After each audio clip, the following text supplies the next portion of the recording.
Magandang umaga po sa inyong lahat. Ako nga po pala si Sadrack Gio Arbocala ng Ten Simplicity at tatalakayin po natin ang Kabanata 3 ng El Filibusterismo na pinamagatang ang alamat.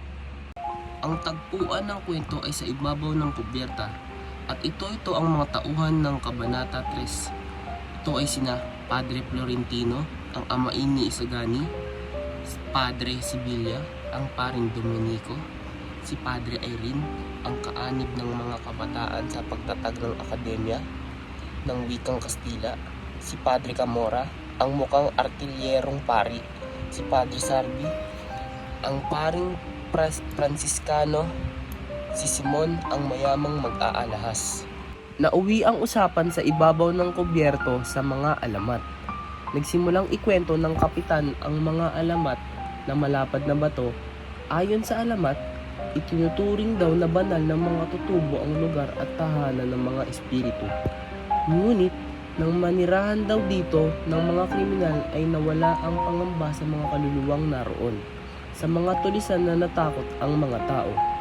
Si Padre Florentino naman ang nagsalaysay ng alamat ni Doña Jeronima.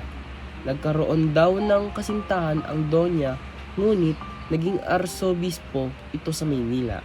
Sinundan daw ng babae ang katipan at kinulit sa alok na kasal. Upang makapagtago, nanahan ang dalawa sa isang yungib malapit sa Ilog Pasig.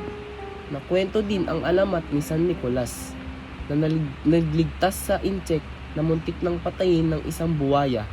Naging bato daw ang buhaya nang dasalan ng intsek ang santo. Nabling naman ang usapan sa lugar kung saan namatay si Ibarra.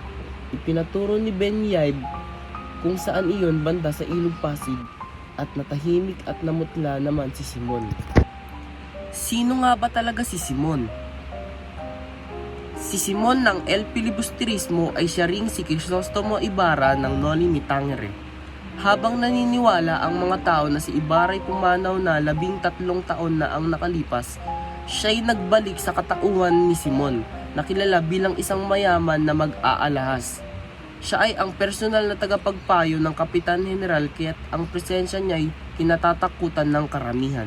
Bakit pinamagatang ang alamat ang Kabanata 3? Dahil may 3 alamat ang nandirito. Ito ay ang mga alamat ng malapad na bato, alamat ni Doña Jeronima, at ang alamat ni Don Nicolas. Maraming salamat po dahil nakinig kayo sa aking kwento. At dito nagtatapos ang Kabanata 3 na pinamagatang ang alamat.